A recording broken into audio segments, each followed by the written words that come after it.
My name is Archibald Chesterfield III. I'm a YouTube entertainer and celebrity, and I'd like to thank you for watching this video. Hello, I'm Archie Luxury, and welcome to the Archie Luxury channel, the Paul Pluta channel. And today I'm discussing how to get a good price on a wristwatch.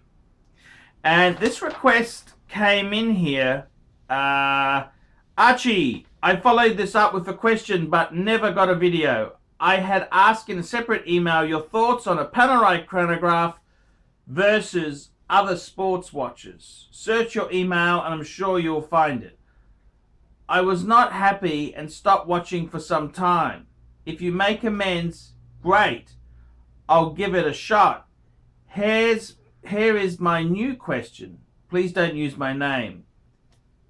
Archie, please walk us through the process of buying a used watch. Let's say you were going let's say you were looking at a two-tone bluesy Submariner on Chrono24. What would you offer in comparison to the asking price? How to validate authenticity and original parts, negotiation tactics, shipping, etc., along with any other tips. I have seen some bluesies on Chrono24, Jewellers on Time, and a local shop. Do a good one, Archie. Please shout out to all the fuckheads in New Mexico, USA. Okay, so let's have a look at this here. How to get a good price. So you're looking for a blue two-tone bluesy. You've jumped onto Chrono24 and you've seen a few for sale there. So what do you do? Now look, I honestly would say this. Firstly, you got to compare apples to apples. You've got to really decide, okay, you've decided you want to get a bluesy Submariner. Great choice. You got to decide, did you want the pre-ceramic? That's the 16613. Did you want the ceramic? The 116613. And then there's a few variations. There was the Smurf version of the blue, and then they've gone back to the traditional blue. And in the pre-ceramic versions, there's Hull's case, and there's also the question of, on the clasp, the newer ones had gold line in the middle of the clasp, the bracelet clasp. So you've got to compare apples with apples. Now, once you've done that, you can look around and see what is a fair price. Now, my honest opinion is the safest way to buy this watch would be to go to a big bricks and mortar type dealer. And let's have a look at a few different ways to handle this. How would you get a good price? You've mentioned Jewellers on Time has one. Okay, and a local shop. Okay, I would say, look, what you've got to do is, when you get into negotiation stage, you've got to be prepared to buy it if it's right. Now, do your homework on Chrono24, and I would pick up the phone if you wanted to ring Jewellers on Time. Hey, it's Archie here. I see you got a couple of bluesies. What's the best deal you can do? That's what I would say. What is the best deal? I'm really keen to buy now. So you're telling them that you're not just fucking tire kicking. You're ready to pull the trigger if the price is right. And see what they can do for you. Now, the worst thing I find, because I have sold a few things, is when people text you and they say, oh, would you accept X dollars? And I think if you put lowball offers in, you've got to be prepared for a bit of abuse to come back to you, because you have the right to offer me anything for anything I'm selling. I've got the right to tell you to get fucked. So you really should handle this in a good way. That's what my opinion is. I think you got to handle this professionally. So sometimes, I got to be completely honest with you. When you're hunting down a deal, you got to see what's on offer. And I'll give you a bit of an example, okay? I was offered my IWC Ingenua 3227-01. Okay. It belongs to a friend of mine, and he offered it to me. I had a look on the net, had a look at Chrono, and yes, there is one that is cheaper in Japan. It's $800 cheaper. However, it's got a short bracelet, so it's not going to fucking fit me. I don't think it had box and papers. It had a bit of a scratch on the bezel. And this piece here had a recent service by IWC. It doesn't get much better than that. Now, in my opinion, those sort of things there, if you're looking at buying it to make money, maybe that's the wrong approach, but in my opinion, that's probably a nice, honest piece to get. It's a good piece to have there.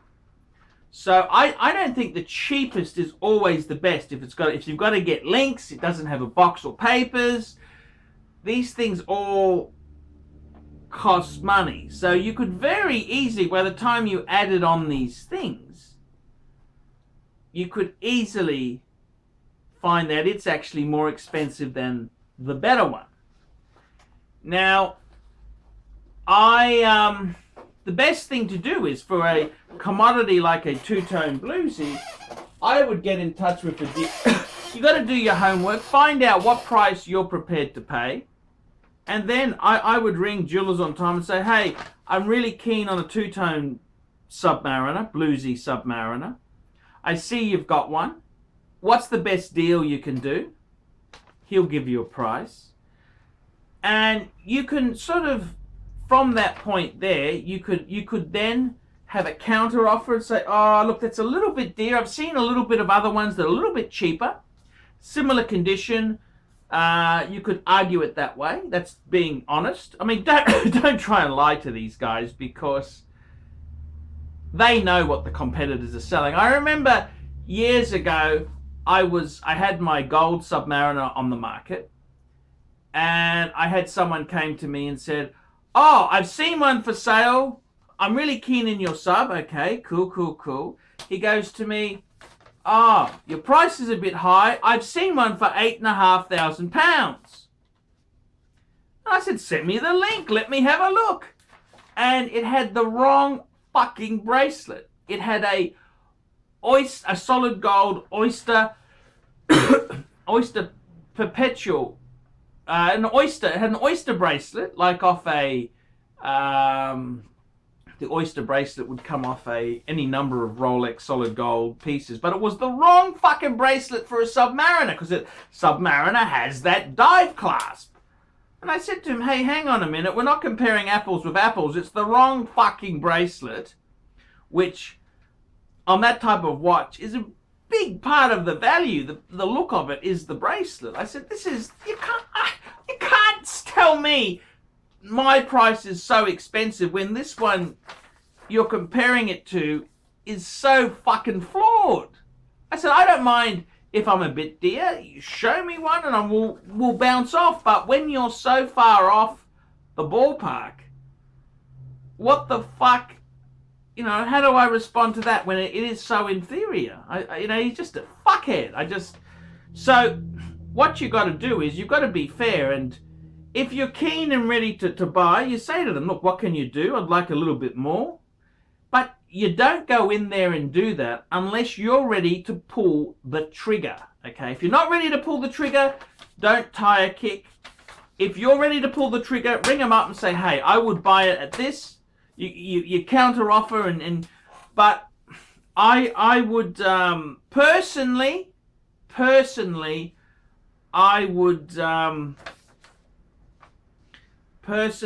I would be really a bricks and mortar dealer, you got to pay a bit more. You're going to have to pay a bit more. It's less risk and reward, that kind of pyramid there. So that's how you'd handle it. And if the dealer can come into it, see, sometimes when I'm buying things, I'll ring up. I buy a lot of things from Vintage Watch Co. And I say, actually, before I got the yellow gold world time, I was considering going down a bit in watches and getting a two-tone bluesy myself. And I rang him and said, I see you got a few two-tone bluesies. I want a really nice one. I said, I see you got 2 for sale. Can we do anything? He goes, look, the really nice one, it's a consignment piece. He's after really top money. I don't think it's for you. Fair enough. He didn't fucking waste my time. He told me the honest answer. The other one, he said, look, the one I've got is a little bit scruffy for you because I know how fussy you are. It's cheap, but it's scruffy. So I immediately said, look, that's okay. I'll look at something else. Because I wanted a certain thing. So I tend to be honest with the dealers, and that's the best way to do it. If you're going to buy from a bricks and mortar dealer, you're going to have to pay more at times. That is the risk and reward there. So I honestly would say to you, if this is a first kind of purchase, you're better off to get it from a dealer, a top dealer. And Kenny Nguyen, Jewellers on Time, is top notch. Vintage Watch Co. in Australia, top notch. There's a number of really good dealers.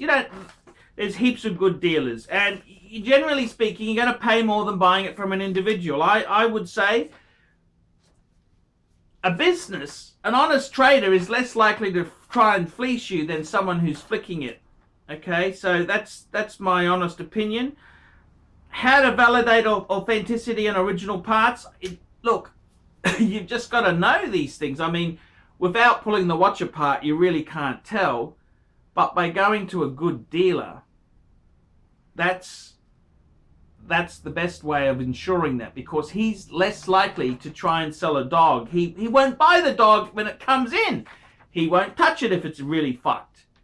Okay? And that's the honest truth. So your best way for you, if you're asking that sort of question, buy it from a bricks and mortar dealer. That's your best way. That doesn't mean you can't negotiate. Of course you can negotiate, but you can't expect the absolute cheapest deal. He needs to make money, and that money he makes is part of the validation. It's part of the assurance that it's all correct and original. So I personally would go in and say, look, I'm really interested in your 16613.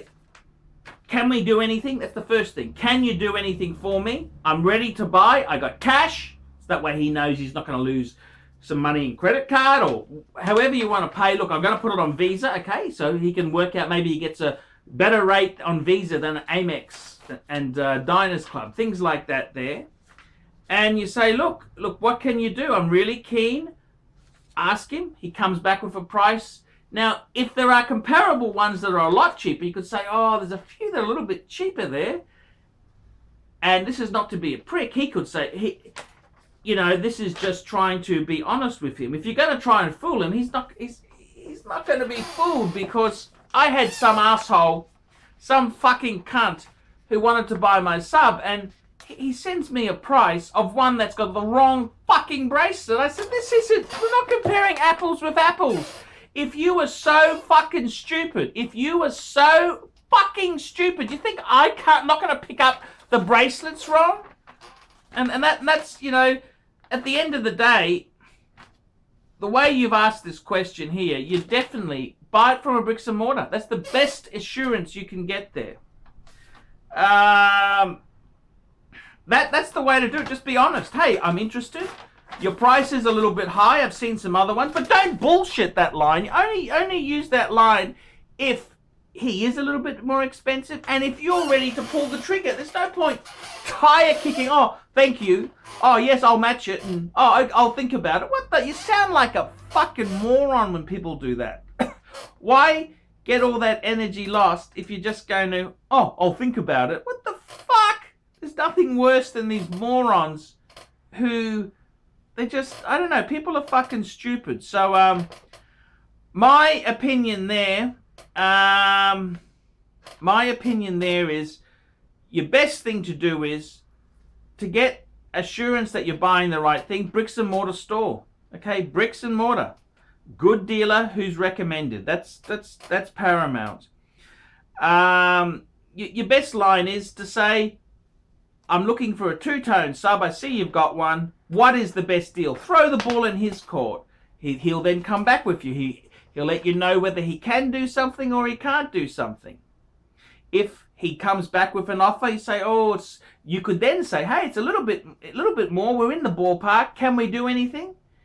And who knows? He may be able to. He may not be able to. So I would realistically, that's the best way to do it. But don't waste their time if you're just tire kicking. If you're just kicking a ball around, I don't think that's a good thing to do. It's uncool. It's uncool unless you're ready to pull the trigger. But the best thing is to buy from a legitimate bricks and mortar dealer. That is the best thing. I always say buy second hand. I didn't say you have to buy the absolute fucking cheapest on Craigslist, did I? I said buy the best you can. Buy the best you can. And that's your best way to get a quality deal. At the end of the day, don't worry about buying the absolute cheapest. You want to buy a really nice example in good condition. That's more important than getting the absolute cheapest. The cheapest things in life often aren't the best. I'm Archie Luxury. I hope this has helped. Thank you for letting me know. I mean, this guy didn't let me know I forgot to do a review. I mean, I get so many fucking emails coming in every week. Sometimes I miss one. He thought I was supposed to do this. He paid me money. I don't know. Sometimes you got to remind me sometimes. So, hey, that's how it goes. I'm Archie Luxury. Tell me what you fuckers think of that. We specialize in the repair of Rolex and Patek Philippe watches. We've been doing the same thing for more than 25 years. We have Rolex technicians certified by Rolex who actually used to work for the company for many years, like if we do in the work on the factory. We completely disassemble the watch and we put it to work like brand new condition. When you get a pre-owned watch, it's like if you're getting a brand new unit. The only difference is the money.